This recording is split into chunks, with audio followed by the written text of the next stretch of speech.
Hello प्यारे बच्चों, क्या हाल चाल है आप सभी के डियर स्टूडेंट्स। नवदीप सर की फिजिक्स की क्लास में आप सभी का स्वागत है प्यारे बच्चों।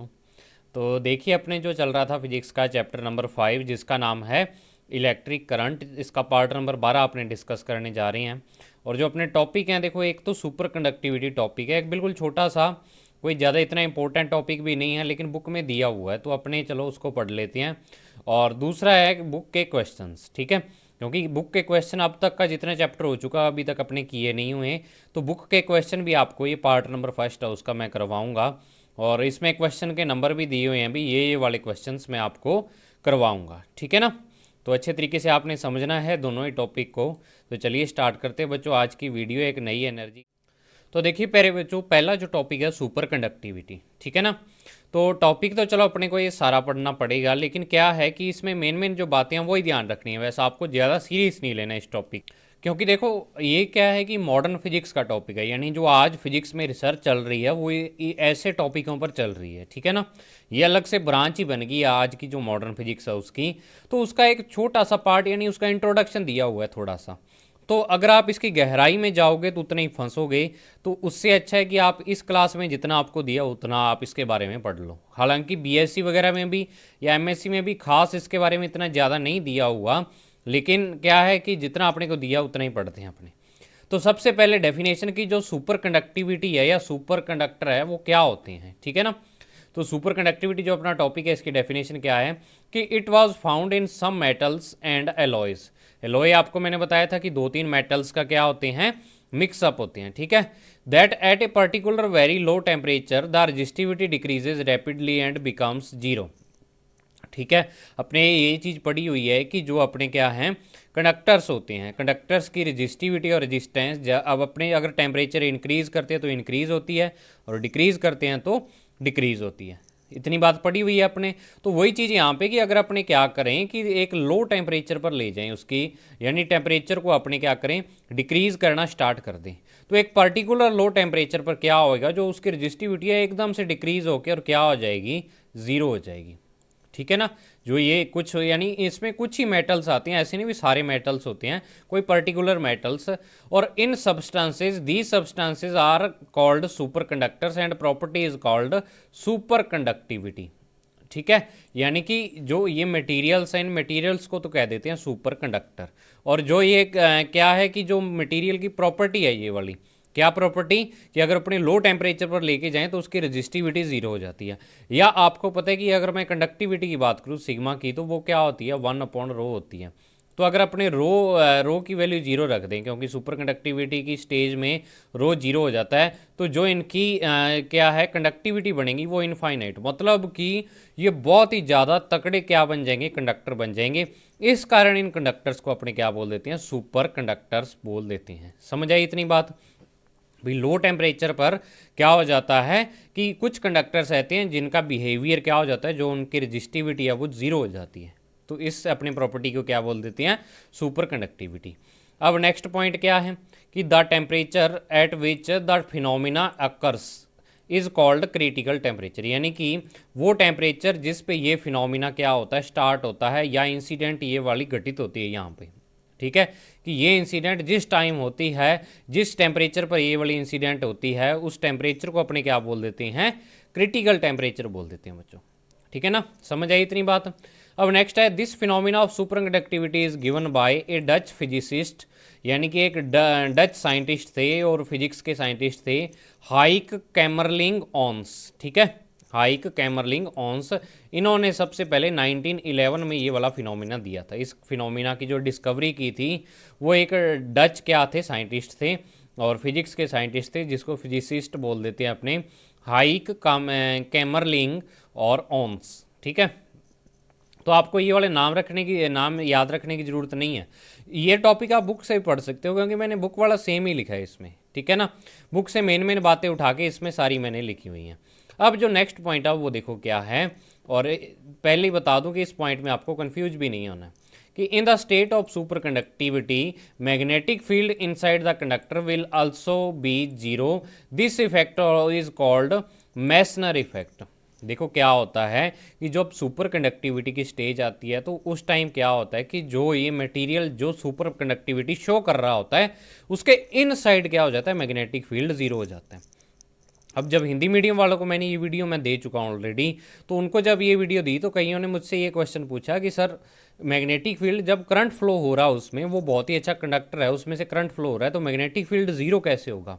तो यहाँ आप ये देखो कि एक वर्ड लिखा हुआ है इनसाइड, यानी कि कंडक्टर के इनसाइड जीरो हो जाता है।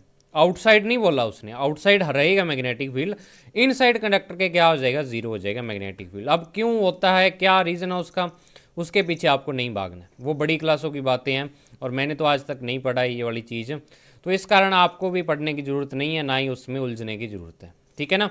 तो क्या है, कई बार पता क्या होता है कि आपके बोर्ड में कोई ऐसा एग्जामिनर आ जाता है जो ये सोच लेता है कि मुझे ये पेपर क्या करना, हार्ड बनाना है, तो वो पता क्या करेगा, वो लिख देगा व्हाट इज़ मेजनर इफेक्ट। अब आधे से या 90% बच्चों को ये नहीं पता होता कि मेसनर इफेक्ट आया कहाँ से, क्योंकि ऐसे जो टॉपिक है उनको सीरियस कोई नहीं पढ़ता, ठीक है ना। तो ये जब पेपर हार्ड बनाना होता है तब ऐसे क्वेश्चन आपसे पूछ सकते हैं, तो ऐसे क्वेश्चन को डायरेक्ट याद रख लो, इन पर माथा मारने की अलग से ज़रूरत नहीं है। अभी क्या होता है मेसनर इफेक्ट, कैसे होता है, कितने टेम्परेचर पर होता है, कौन से मटेरियल के लिए होता है, इन क्वेश्चंस में पढ़ने की ज़रूरत नहीं है आपको बच्चों, ठीक है ना। जो चीज़ दी हुई है बस उतनी पढ़ो आप, क्योंकि मैं बार बार कहता हूँ ये बात बोलता क्यों हूँ, क्योंकि ये वाली जो आपकी 12th क्लास की बुक है ना, ये बुक आपके दिमाग के लेवल के हिसाब से बनाई हुई है। अगर मैं इससे हाई लेवल की बातें करने लग जाऊँगा तो वो ना तो आपके समझ आएंगी और कन्फ्यूज और हो जाओगे आप, ठीक है। तो जो आपकी बुक में दिया हुआ है वो बिल्कुल आपकी जो इस टाइम जितनी आपकी समझ है उस समझ पर बेस ही क्या दिया हुआ है, बुक में मटेरियल दिया हुआ है, ठीक है। तो उतना ही आप पढ़ो, ज़्यादा पर माथा मारने की ज़रूरत नहीं है। अब नेक्स्ट पॉइंट क्या है इसमें कि the phenomena of super conductivity is exhibited at very low temperature, यानी कि ये वाला जो क्या है सुपर कंडक्टिविटी की प्रॉपर्टी है वो जो क्या होता है वेरी लो टेम्परेचर पे ये वाली इंसिडेंट होती है, और वो लो टेम्परेचर 10 केल्विन से लेकर और 0.1 केल्विन तक होता है। आपको पता होगा कि 0 केल्विन जो टेम्परेचर होता है, 0 केल्विन की अगर मैं बात करूं तो वो क्या होता है, एब्सोल्यूट जीरो टेम्परेचर होता है। वो अभी तक साइंटिस्ट उस पर पहुंचने के लिए पॉसिबल नहीं हुई है, लेकिन क्या है 10 केल्विन से 0.1 केल्विन तक पॉसिबल हो गए हैं, और इस टाइम पे उन्होंने बहुत सारी मेटल्स ऐसी देखी जिनमें क्या है सुपर कंडक्टिविटी की प्रॉपर्टी पाई जाती है। अब क्या है इसका यूज क्या होता है, to making superconducting magnet, superconducting magnet बनाने में होता है, इलेक्ट्रिक जनरेटर्स में भी होता है, सुपर कंप्यूटर्स में भी होता है इसका यूज। अब देखो इसका फ़ायदा क्या है वो आपको बता देता हूँ मैं, ठीक है ना। सुपर कंडक्टिविटी की जो स्टेज होती है उसमें रजिस्टिविटी जीरो हो जाती है बिल्कुल, और रेजिस्टेंस भी क्या हो जाता है, अगर resistivity zero, R is equal to rho L upon A, rho zero तो आर जीरो, ठीक है। तो उस स्टेज में क्या होगा, रजिस्टेंस भी जीरो होगा। तो अगर मैं आपको सीधा सा बताऊं भी इससे होगा क्या, तो इससे ये होगा कि जो आपकी लाइट है, मैंने आपको पहले भी बताया हुआ है एक बार, लाइट जब क्या है पावर स्टेशन से, यानी जो बिजली घर होता है अपना मेन, वहाँ से जब चलती है और जब अपने घरों तक आती है, तो वहाँ तक आने आने में ही लाइट का 30 से 40% पार्ट क्या हो जाता है, लॉस हो जाता है। किसकी फॉर्म में, जो यानी कि जो आपकी इलेक्ट्रिक एनर्जी है उसका 30 से 40% लॉस हो जाता है in the form of heat, या तो हीट की फॉर्म में हो जाता है, या कई जगह अगर मान लो कई जोड़ कच्चे हैं तो वहाँ पे क्या है चिंगारियाँ सी निकलती रहती हैं, उसमें भी लॉस हो जाता है। मतलब आप ये कह सकते हो कि अगर मान लो पीछे से 100% चलता है तो उसका 60 या 70% ही अपने घरों तक पहुँच पाता है, ठीक है। इतनी इतनी जो इलेक्ट्रिसिटी, इलेक्ट्रिक पावर है उसका क्या हो जाता है, लॉस हो जाता है, या आप कह सकते हो इलेक्ट्रिक एनर्जी का लॉस हो जाता है। अब अगर उसी जो अपने कंडक्टर्स यूज करते हैं, जो कंडक्टिंग वायर्स अपने यूज करते हैं, उसकी जगह सुपर कंडक्टिंग मटेरियल्स यूज कर लें, तो वो वाला जो लॉस है वो 2 से 3% ही रह जाएगा। मतलब आप कह सकते हो 95 से 98 99% तक अपने को जो लाइट है वो क्या होगा, उसका आउटपुट मिलेगा। समझ आई इतनी बात। लेकिन दिक्कत क्या है, दिक्कत है टेम्परेचर की, क्योंकि जो ये मटेरियल्स हैं ये कम टेम्परेचर पर ही ये वाली प्रॉपर्टी है वो शो करते हैं, ज़्यादा टेम्परेचर पर नहीं। हालांकि अब कुछ मटेरियल्स हैं जो क्या है कि लगभग 80-90 केल्विन तक, 90 केल्विन तक क्या है सुपर कंडक्टिविटी की प्रॉपर्टी शो कर देते हैं। लेकिन अगर मैं इसकी बात करूँ 90 केल्विन, तो ये क्या बन जाएगा, सॉरी ये बनेगा 1 माइनस का 183 डिग्री सेल्सियस, इतना बनेगा, ठीक है ना, क्योंकि आपको पता है कि जो 0 डिग्री सेल्सियस है वो 273 केल्विन के इक्वल होता है। तो अगर मैं 90 में जाऊंगा तो ये माइनस में हो जाएगा, यानी इतना लो टेम्परेचर पर अभी तक मेटल्स की डिस्कवरी हुई है। अगर अपने मान लो क्या है कि जो नॉर्मल टेम्परेचर होता है अपना 25 डिग्री सेल्सियस, यानी इतने ज़्यादा टेम्परेचर पर अगर अपने कोई ऐसा मटेरियल देख लें जो सुपर कंडक्टर हो, सुपर कंडक्टिविटी की प्रॉपर्टी शो करता हो, तो अपने को बहुत आसानी हो जाएगी उससे। ठीक है ना। तो अब देखो इसमें जो मेन चीज़ें हैं वो आपको एक तो सुपर कंडक्टिविटी की डेफिनेशन याद रखनी है, क्रिटिकल टेम्परेचर और एक मेसनर इफेक्ट, बस 3 चीज़ें याद रख लो और कुछ उलझने की ज़रूरत नहीं है इसमें। समझ आई बात। अब नेक्स्ट देखो बच्चों, अपने चलते हैं जो बुक के क्वेश्चन है उस पर। तो देखो बुक के क्वेश्चंस का पार्ट फर्स्ट, इलेक्ट्रिक करंट जो अपना चैप्टर है, पहले अपने करते हैं मल्टीपल चॉइस क्वेश्चन। इसमें मैं आपको वो वाले क्वेश्चन करवा रहा हूँ जो अपने अब तक के चैप्टर में कवर हो चुके हैं, बस उतने क्वेश्चन करवा रहा हूँ, एक्स्ट्रा नहीं करवा रहा हूँ कोई भी। ठीक है ना। तो अब देखो क्या है कि the product of resistivity and conductivity of a conductor depends upon. अब देखो क्वेश्चन करने से पहले मैं आपको ये बता दूं कि ये बहुत ही ज़बरदस्त क्वेश्चन है इस चैप्टर में। ठीक है ना, यानी कि बहुत ही आप कह सकते हो भी कंपटीशन लेवल के हैं। और एक क्वेश्चन जो टीचिंग एग्जाम होता है ना आरपीएससी का, आरपीएससी फर्स्ट ग्रेड का, जो लेक्चरर होते हैं 11वीं 12वीं को पढ़ाते हैं, उसमें आया हुआ क्वेश्चन है एक, वो अभी आपको मैं करवाऊंगा, इससे नेक्स्ट क्वेश्चन ही है वो। देखो क्या है कि आपको पूछा हुआ है, आपको क्वेश्चन को अच्छे तरीके से पढ़ना है, फिर ही आप आंसर दे पाओगे। कि प्रोडक्ट मतलब क्या होता है, multiplication. Resistivity and conductivity of a conductor depends upon, आपको ये 4 ऑप्शन दिए हुए हैं, अभी किस पर डिपेंड करता है, जो कंडक्टिविटी और रजिस्टिविटी का प्रोडक्ट या मल्टीप्लिकेशन है। तो product of resistivity and conductivity अपने निकाल लेते हैं, रो इनटू में सिग्मा। लेकिन आपको पता है कि रो इज इक्वल टू 1/सिग्मा या सिग्मा इज इक्वल टू 1/रो, कोई भी ले लो। तो रो इज इक्वल टू 1/सिग्मा होता है, और इसकी वैल्यू अपने उठा के यहाँ पे रख देते हैं, रो की जगह पर, ये वाली की जगह पर। तो 1/सिग्मा इंटू सिग्मा, सिग्मा से सिग्मा कैंसिल, तो ये आ गया 1। तो 1 तो कांस्टेंट होता है, 1 किसी और चीज़ पे डिपेंड करता है क्या? 1 की वैल्यू 1 ही रहेगी, चाहे आप अमेरिका में चले जाओ, चाहे ऊंचाई पर चले जाओ, चाहे गहराई पर चले जाओ। मतलब किसी फैक्टर से 1 डिस्टर्ब होता है क्या? टेम्परेचर बढ़ा दो, कुछ भी कर दो, 1 तो 1 ही रहेगा। ठीक है ना। तो जो नंबर है वो कांस्टेंट होते हैं और वो किसी चीज़ पर डिपेंड नहीं करते हैं। तो वही चीज़ कि so the product of resistivity and conductivity remains constant, यानी इसमें जो ऑप्शन आएगा वो क्या आ जाएगा, नन ऑफ दी अबव आ जाएगा। समझ आई भाई? ना ही तो क्रॉस सेक्शन, ना ही टेम्परेचर लेंथ, क्योंकि कुछ आ ही नहीं रहा फॉर्मूले में। अगर कुछ आ रहा होता भी, ए आ रहा होता, एल आ रहा होता, टेम्परेचर टी आ रहा होता, फिर तो अपने कह देते भी क्या है, इस पर डिपेंड करता है। अब कुछ आ ही नहीं रहा, 1 आ रहा है, मतलब क्या है, किसी चीज़ पर डिपेंड नहीं करती ये वाली चीज़ है। ठीक है। अब ये क्वेश्चन देखो बच्चों, ये आपके क्या है, मैंने अभी बताया टीचिंग एग्जाम में, राजस्थान में जो आरपीएससी का एग्जाम होता है उसमें आया हुआ है कि the voltage current graph of a conductor at 2 different temperature are shown in the figure. यानी वोल्टेज और करंट का ग्राफ आपको शो किया हुआ है एक फिगर में इसमें। तो क्या है, if the resistance corresponding to these temperatures are R1 and R2 then which of following is true. ठीक है। तो अब इसमें मैं क्या है, ऑप्शन लिखने भूल गया। अब आपको मैं दिखा देता हूँ ये क्वेश्चन, बुक में दिखा देता हूँ, जो आपकी बुक है ना उस बुक में दिखा देता हूँ। ये रहा क्वेश्चन नंबर 5। यानी आपको इसमें दिया हुआ है कि 2 टेम्परेचर अलग अलग, एक कंडक्टर अपने पास, और उस कंडक्टर के लिए 2 अलग अलग टेम्परेचर पर अपने उसके वी ग्राफ खींचे हुए हैं। और इस जो टेम्परेचर है इस पर जो इसके रेजिस्टेंस R1 आता है और इस पर क्या आता है, R2 आता है। ठीक है। तो आपको बताना है कि क्या है, इन दोनों टेम्परेचर में क्या रिलेशन है, T1 T2 के इक्वल है, T1 ग्रेटर देन T2 है, T1 लेस देन T2 है, या नन ऑफ दी अबव है। ठीक है, ये आपको बताना है। अब देखो कैसे इस तक पहुंचेंगे।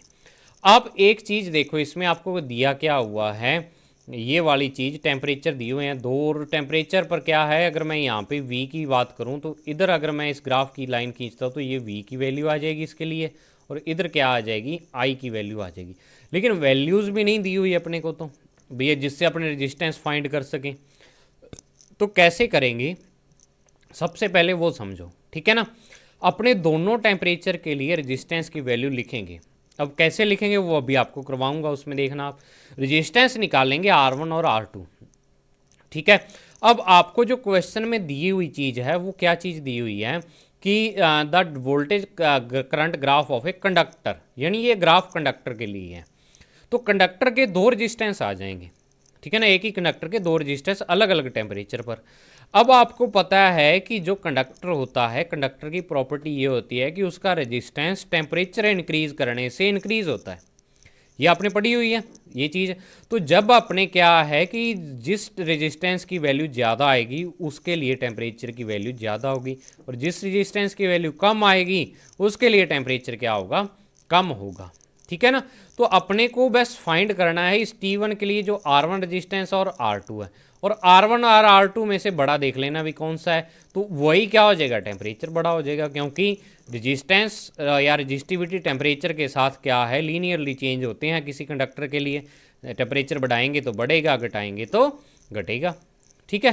तो अब देखो आप इसका सोल्यूशन, ये देखो, तो देखो क्या दिया हुआ है इसमें कि फ्रॉम द ग्राफ, मैंने अब क्या किया, इस ग्राफ को थोड़ा सा क्या कर दिया, ऐसे मिला दिया। भाई ये वाला जो T2 टेम्परेचर है इसके लिए वोल्टेज V2 आ जाएगी। अगर मैं ग्राफ को यहाँ से खींचूँ, ये वाला पॉइंट V2, और इधर से क्या आ जाएगा, करंट की वैल्यू I2। और बिल्कुल इसी तरीके से T1 टेम्परेचर के लिए करंट I1 और जो वोल्टेज है वो कितनी आ जाएगी, V1 आ जाएगी बच्चों। समझ आई इतनी बात। अब देखो अगर मैं रेजिस्टेंस निकालना चाहूँ तो resistance for temperature T1, R1 की वैल्यू आ जाएगी V1 अपॉन I1, और R2 की वैल्यू आ जाएगी V2 अपॉन I2। लेकिन अब अपने डिसाइड कैसे करें भी इनमें बड़ा कौन सा है छोटा कौन सा है, क्योंकि अपने को तो V1 V2 I1 I2 कुछ ही नहीं पता। ठीक है। तो अब देखो इनका बड़ा सोचने का तरीका देखो, ग्राफ से आपको पता लगेगा। ग्राफ से कैसे पता लगेगा, मैं इस ग्राफ को क्या है बड़ा कर देता हूँ, यहाँ पे देख लो आप, ये ऐसे कर देता हूँ। ठीक है ना। अब देखो क्या है इसमें कि आपको एक चीज़ तो पता है, यहाँ पे V1 बटा I1 और यहाँ V2 बटा I2 आ रहा है। अगर मैं बात करूँ V1 और V2 की, ठीक है, तो इसमें V1 क्या है, छोटा है, क्योंकि ग्राफ में आप जब आप इस साइड चलते हो ऐसे ही, तो क्या होता है, वैल्यूज़ क्या होती है, इंक्रीज होती जाती हैं। मतलब आप कह सकते हो कि V2 की वैल्यू V1 से क्या है, बड़ी है। और अगर मैं I1 और I2 की बात करूं तो ऊपर जाने पर क्या होता है, इंक्रीज होती है। तो मतलब यहाँ पे I1 क्या है, I2 से बड़ा है। ठीक है। तो अब आप देखो जो रेजिस्टेंस, अगर मैं इस पहले रेजिस्टेंस की बात करूं, ये R1 की वैल्यू लिखी हुई है V1 अपॉन I1। तो R1 बड़ा कब होगा, जब V1 की वैल्यू ज़्यादा होगी। अगर I1 की वैल्यू ज़्यादा हुई तो R1 क्या हो जाएगा, छोटा हो जाएगा, क्योंकि I के क्या है, ये वाला इन्वर्सली प्रोपोर्शनल है। तो अपने ये कह देंगे कि जो V1 अपॉन I1 है, ठीक है ना, V1 अपॉन I1 है, इसमें V1 छोटा है और I1 क्या है, बड़ा है। अगर मैं बात करूं आपको अभी नीचे वाली वैल्यू की, तो अब देखो ये सिचुएशन क्या बन रही है, भाई V2 यहाँ पे बड़ा है और I2 छोटा है। भाई आप कह सकते हो भाई अगर मान लो V1 अपने 2 माने तो I1 यहाँ पे 5 है। ठीक है। और अगर मैं V2 को यहाँ पे 4 मान लूँ तो I2 क्या है, यहाँ पे 3 कह सकते हो आप। भाई I2 छोटा है, I1 बड़ा है, इसी तरह V1 छोटा है और V2 क्या है, बड़ा है। तो अगर मैं इसकी वैल्यू निकालूँ तो ये आ जाएगी 1 पॉइंट क्या आ जाएगी, 33, 1.33 आ जाएगी। और अगर इसकी वैल्यू निकालूँ तो ये 0 पॉइंट क्या आ जाएगी, 4 आ जाएगी। तो अब इन दोनों में से बताओ बड़ा कौन सा है, R2 है। क्योंकि देखो R2 में क्या है, ऊपर वाली वैल्यू V2 की वैल्यू क्या है, बड़ी है, और I2 की वैल्यू छोटी है। लेकिन इसमें ऊपर वाली वैल्यू छोटी है और नीचे वाली वैल्यू क्या है, बड़ी है बच्चों। तो इसी कारण क्या है कि जो R1 R2 के मान हैं, R1 R2 की वैल्यूज़ हैं, उसमें से R1 क्या आ जाएगा आपका, R1 छोटा हो जाएगा, और R2 के सॉरी क्या हो जाएगा आपके पास, R2 बड़ा हो जाएगा और R1 की वैल्यू छोटी हो जाएगी। तो वही चीज़ मैंने यहाँ पे लिखी हुई है क्या कि V2 बटा I2 बड़ा हो जाएगा, V1 बटा I1 छोटा हो जाएगा। तो R2 is greater than R1, और जब R2 बड़ा है तो T2 is greater than T1, because resistance of conductors increases with increase in temperature. यानी टेम्परेचर में इंक्रीज के साथ जो इनका रेजिस्टेंस है वो क्या होता है, इंक्रीज होता है बच्चों। समझ आई इतनी बात। अब एक तरीका इसका और भी है, लेकिन उसमें क्या है कि ज़्यादा बच्चे उलझ जाते हैं। तो क्या कि आपको एक चीज़ पता होनी चाहिए भी, टेन थीटा की वैल्यू जो होती है, टेन ज़ीरो की वैल्यू होती है। अब ये क्यों बता रहा हूँ, क्योंकि ये इसमें काम आएगा। टेन ज़ीरो की वैल्यू होती है 0, और टेन 90 डिग्री की वैल्यू क्या होती है आपके पास, इनफाइनाइट आ जाती है। यानी 0 से इनफाइनाइट मतलब इंक्रीज होती जाती है टेन की वैल्यू, जब 0 से 90 डिग्री की तरफ जाते हैं। तो अब अगर मैं यहाँ पे बात करूँ इसके लिए T2 के लिए जो एंगल है वो θ2 है, और T1 वाला जो एंगल है वो क्या है, θ1 है। समझ आई आपको भाई ये बात। समझ आई ना? ठीक है, तो अब इसमें क्या होगा कि अगर इसकी स्लोप निकाल ले अपने तो वो 1/r के इक्वल आती है। वो स्लोप क्या आती है, tan थीटा की वैल्यू 1/r के इक्वल आती है। तो अब क्या है कि जिसके लिए एंगल क्या होगा, छोटा होगा, उसके लिए tan थीटा की वैल्यू छोटी होगी, लेकिन वो 1/r के इक्वल है, मतलब ओवरऑल क्या हो जाएगी, बड़ी हो जाएगी। तो इसमें उलझने की जरूरत नहीं है आपको, थीटा वाले में जिसको समझ आता है कर लो, नहीं समझ आता छोड़ दो। ठीक है ना? ये वाला तरीका जरूर करो आप। मुझे उम्मीद है मैंने 5-7 मिनट इस क्वेश्चन पर लगा दिए, आपको समझ आया होगा ये वाला क्वेश्चन। अब क्वेश्चन नंबर 8 आता है। इसमें क्या है, इसमें तो डायरेक्ट फॉर्मूला लगेगा क्या कि from which of the following relation between the drift velocity and electric field obvious the Ohm's law. यानी ड्रिफ्ट वेलोसिटी और इलेक्ट्रिक फील्ड में क्या रिलेशन होता है, तो वो आपने रिलेशन निकाला हुआ है, V D is equal to E M upon tau. तो यहाँ से V D is proportional to क्या आ जाएगा, ये आ जाएगा, यानी ये वाला ऑप्शन आपका बी सही हो जाएगा। ठीक है, फिर क्या है कि in a carbon resistance there are 4 rings. अब ये कार्बन रेजिस्टेंस वाला आ गया, blue, yellow, red and silver. The resistance of the resistor will be, एक तो आप खुद निकाल के देखना। अब देखो इस क्वेश्चन को, एक तो चलो क्या है, टेबल की हेल्प से आप निकाल लोगे वैल्यू इसकी। एक डायरेक्ट तरीका, अगर मैं कंपटीशन के लिए आ सकूँ, डायरेक्ट तरीका इसको करने का, आपको पता है ये फोर्थ जो लाइन होती है, फोर्थ रिंग होती है, ये अपने को क्या बताती है, इसकी टॉलरेंस के बारे में बताती है, जो कि परसेंटेज में होती है। जो गोल्ड है उसके लिए 5%, सिल्वर के लिए 10% और नो कलर के लिए 20% टॉलरेंस होती है। तो अब आप लास्ट देखो, सिल्वर 10% होती है सिल्वर के लिए वैल्यू। तो अब आप इसमें से देखो 10% किस में आ रहा है, इसमें नहीं आ रहा है, ये नहीं हो सकता, ये नहीं हो सकता, ये हो सकता है, ये नहीं हो सकता, मतलब ये वाला ऑप्शन सही है। डायरेक्ट एक कलर से ही आप ये वैल्यू पहचान जाओगे। ठीक है ना? और अगर आप फुल निकालना चाहो तो आपको पता है पहले 2 कलर क्या है, 2 डिजिट को, ब्लू और येलो 6 और 4 को, रेड क्या होता है 10 की पावर को बताता है, और सिल्वर आपका टॉलरेंस को। तो 64 इंटू 10 की पावर 2 प्लस माइनस क्या आ जाएगा, 10% ओम इसका आंसर आ जाएगा बच्चों। ठीक है, फिर क्वेश्चन नंबर आता है 10। इसमें क्या है कि when a wire connected to a battery gets heated when which of the following quantity will not change. जब आपने किसी वायर को बैटरी से कनेक्ट करते हैं और वो हीट हो जाती है, मतलब गर्म हो जाती है वो वायर, तो निम्न में से कौन सी जो क्वांटिटी है वो चेंज नहीं होती, आपको ये पूछा हुआ है। ठीक है, तो अब वो क्वांटिटी चेंज नहीं होगी जो टेम्परेचर पर डिपेंड नहीं करती। ठीक है, ड्रिफ्ट वेलोसिटी करती है, जब आप टेम्परेचर इंक्रीज करते हो कंडक्टर का तो ड्रिफ्ट वेलोसिटी चेंज हो जाती है, इलेक्ट्रॉन जल्दी जल्दी इधर उधर भागना स्टार्ट करते हैं।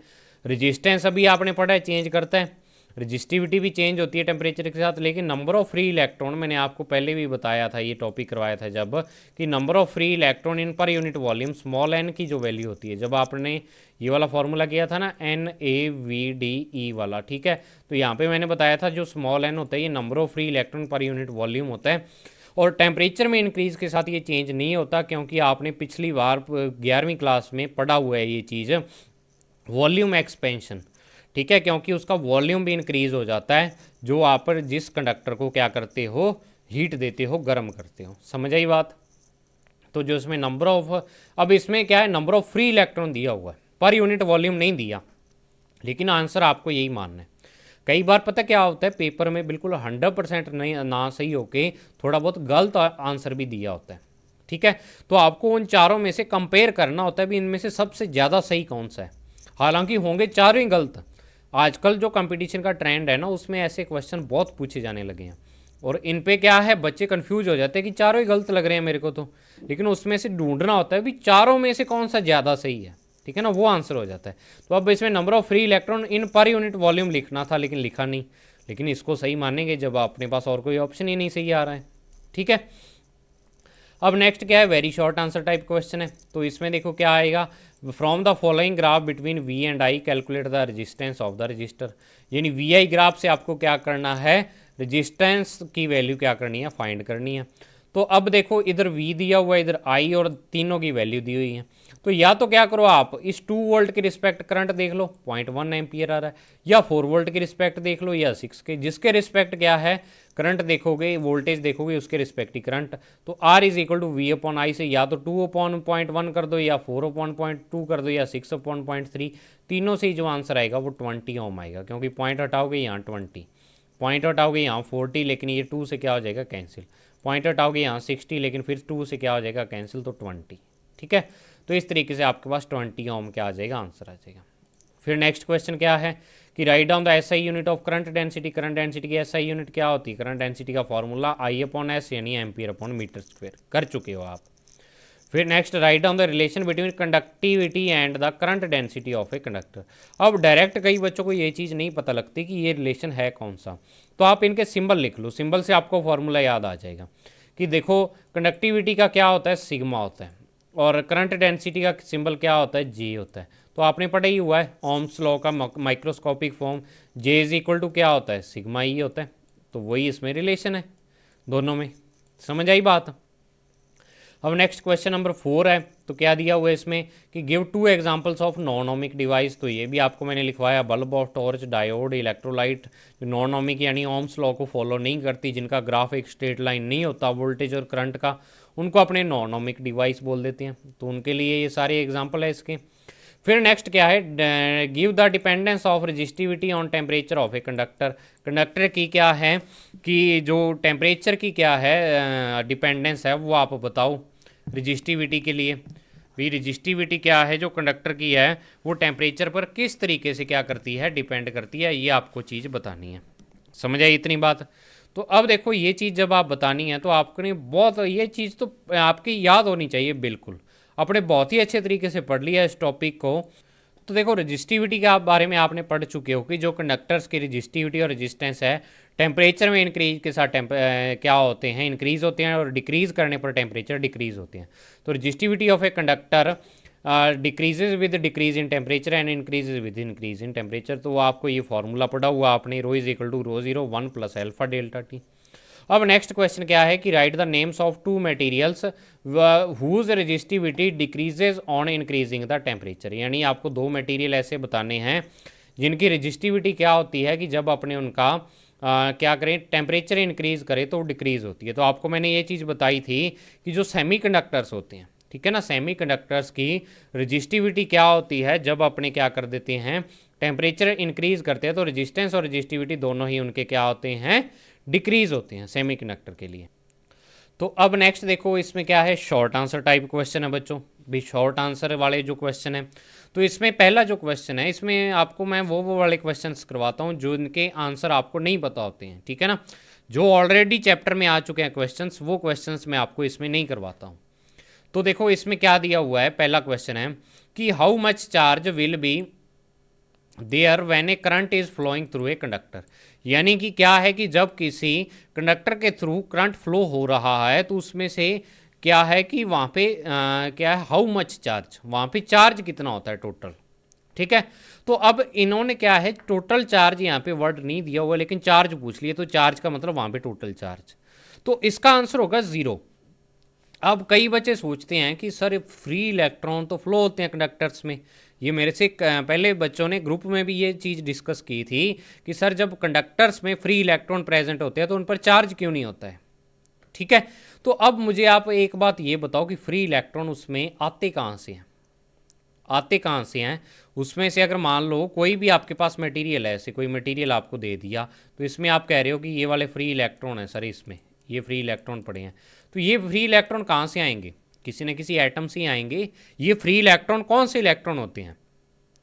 ये वो वाले इलेक्ट्रॉन होते हैं जो आउटर मोस्ट शेल में होते हैं किसी भी एटम के, और क्या होता है इन पर जो न्यूक्लियस का फोर्स ऑफ अट्रैक्शन है वो बहुत ही कम होता है, ठीक है। तो जब इनको थोड़ी सी एनर्जी मिलती है तो फ्री हो जाते हैं।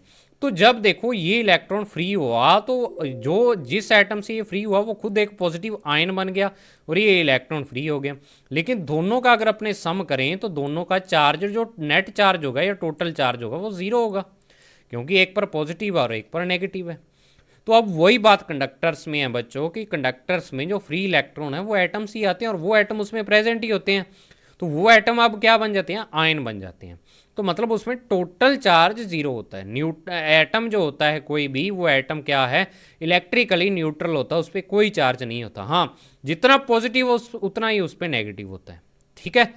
लेकिन कोई पर्टिकुलर चार्ज, ओवरऑल चार्ज उस पर कहे तो ओवरऑल कोई नहीं होता, जितना पॉजिटिव उतना नेगेटिव। तो यही एक रीज़न है कि जो कंडक्टर होता है उसमें फ्री इलेक्ट्रॉन होते हुए भी उस पर नेगेटिव चार्ज अपने नहीं बोल सकते, उसका रीज़न यही है।